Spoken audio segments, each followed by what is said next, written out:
croeso cynnes I chi nôl at Gylch y Defed, a nawr gyfeillion dwi'n cael cwmni a cantor a'r ffarmwr enwog o'r Bala, Arfon Williams, fferm y pentre Cwm Tirmynach. Croeso ato ni Arfon. Diolch yn iawn. Wel, I chi wedi cael amser bysi iawn y ddiweddar, Steddfod yr Rwyl Gardan, Steddfod ffermwyr Ifeg yn Ynys Môn, a nawr Llanelwedd. Ydy, mae'r gyfnod felly, dydy. Pob peth arbennig gilydd, ond mae'n braf bod y gweithgareddau yma nôl, dydy, ar ôl cyfnod.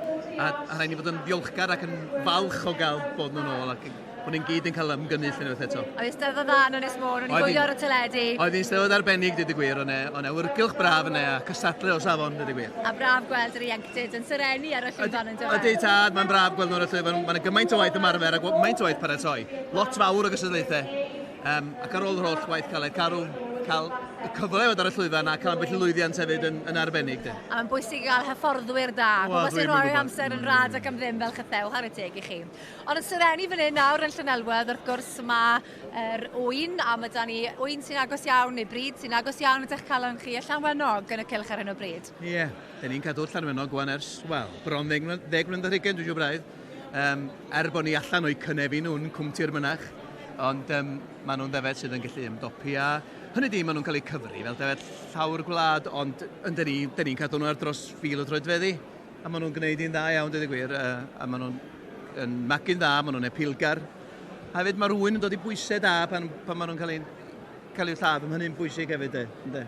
Chethen cael tipyn o lwyddiad gyda'r gwartheg dion Cymreig, ond chi wedi cael llwyddiant fan hyn hefyd, fe 2013, 2015, ennill y dosbarth. Dwi'n mwyn cofio fysa gwaith da ni di ennill y dosbarth. Da ni di ennill yr bencapwriaeth yr iseldir I gyd hefyd, a Cilwopwr rhywbryd. Dwi'n mwyn cofio'r flynyddoedd, ond da ni wedi cael llwyddiant yma. 2013 a 2015. Oce, Fe di gwneud y gwaith ymchwil Oce, da iawn. Mae'n job yn dweud gofio, mae'r blynyddoedd yn hedfan. Ydy, tad. A wedyn, os da ni'n dod â defed, da ni'n dod â gwartheg iddo'r o'r, de.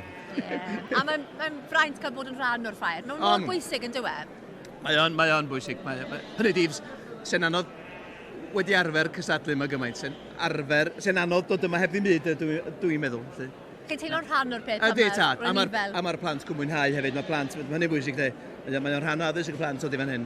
I weld y gweithgareddau. Mae nhw'n dysgu tipyn. Tad. Ond chi ar y ffarm fyna, chi yn gweld yn bwysig I ffermio, I gynnorchu bwyd law yn llaw a gofalu am yr ymgylchedd. Mae hwnna wedi bod yn rhan o'ch busnes chi o'r cychwyn. Ydy, tad. Mae'r ffarm sydd gennym ni yn ffarm uchel, ac hynny di, mae'r ddau beth yn cydredeg. Sy'n byd yn, mae'n bwysig y dechrau'r ymgylchedd, ond mae'r rhaid gael bwyd hefyd rhaid.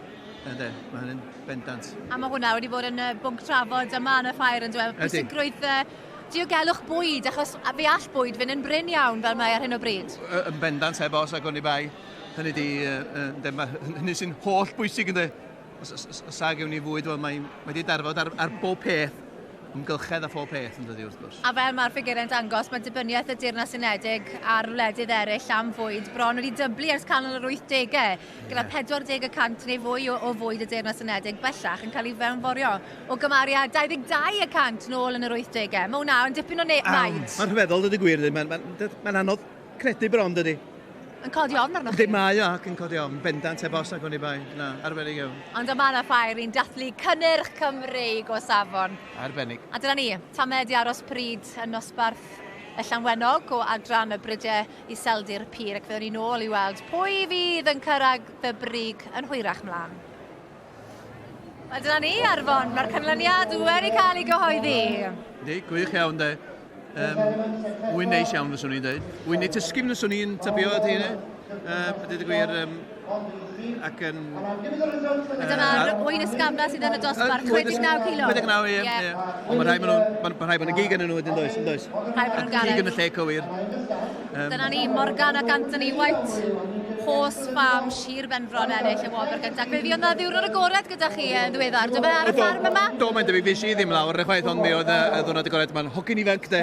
Mae'n braf gweld yr hogi ifanc yn paratoi a diddordeb yn y bryd. Dyna sy'n mae'r bryd mynd I bara i'r dyfodol. Yn sicr. Diolch yn fawr iawn I Arfon. Iwan fyna yn dala y par buddigol a Hyw wedyn yn ei helpu nhw. Wel, llongyfarchiadau fawr iawn. Hapus? Yeah. Yeah? Nes ti fwynhau? Did you enjoy? Yeah. Yeah? And did you have a lot of help from your friend Hugh here? Has he been helping you a lot? Yeah. Hugh, o'n i'n gweld... Nobody came to help me. There's nobody here yesterday. I do them all myself. O'n i'n gweld ti'n eithor, nes i wylio ti'n eithor wrth i'n trymbio nhw. A fe nes ti newid i'n llwyr. 4 awr yw'r hwnna. Pa mae'n cymryd fwy o amser i ni rhai? Ach, wedi mor glanol? Ie, o glan slac yn ni. Un braniad wahanol arno nhw. Oedd hi jyst amser. Wel, mae wedi dod digon da i ennill hwnnw, so... Oedd e werth yr holl amser nes i dreulio arni? Definite. Ond oedd bocs gyda chi wrth ymyl y cylch hefyd ar ddechrau'r noson. Oedd y bocs yn llawn o rwy foteli gwahanol. Oedd hwnna siwr i helpu hefyd? Orange juice a lemonade a fydde. So oedd fel booster. Dwi'n siŵr oedd y bocs yn wag ar ôl heno. A fydd. Wel, na, fi'n gytre. Wel, llongyfarchiadau, da iawn ti. Thank you. Pob lwc gyda'r bryd i'r dyfodol. Da iawn.